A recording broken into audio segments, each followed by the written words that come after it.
I thought today would be appropriate to show y'all one of my favorite green costumes, my Tinkerbell costume that I made in 2018. I had no plans to ever make a Tinkerbell costume, but a friend of mine wanted to be Peter Pan, so I made Tinkerbell to match. And I'm really glad I did because it became one of my all-time favorite costumes. To make this, I started out by lengthening a bodice pattern into a dress, and I made the dress out of 2 layers of cotton with boning and a lace-up back.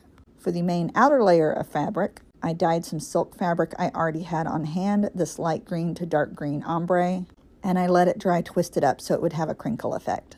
I had so much fabric left over at the end of this project, I decided to also make this side bustle, and it just snaps onto the side of the dress. And here is my wing harness, which is made out of wire and just slips down into the back of the dress. And then the wings are also made of wire with some sparkle organza sewn around it. They do light up, but at the moment I don't have enough working batteries to show y'all, but I do have videos of them lit up other places here.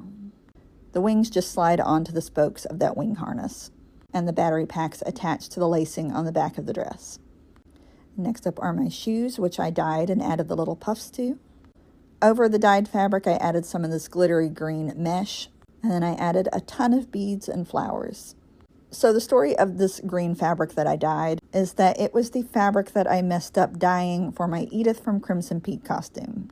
I just bought all new fabric to finish my Edith costume, but I still had that messed up red dyed fabric in my fabric stash. So when I decided to do this, I got all that fabric out and put it in some dye remover, and the dye remover worked perfectly.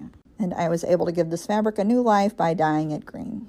Here you can see some of the details of the wings and the beading and flowers on the bodice of the dress. I love how sparkly it is. I also added some of the excess fabric to the end of the points on the side and the back of the dress, and I really like the effect of that.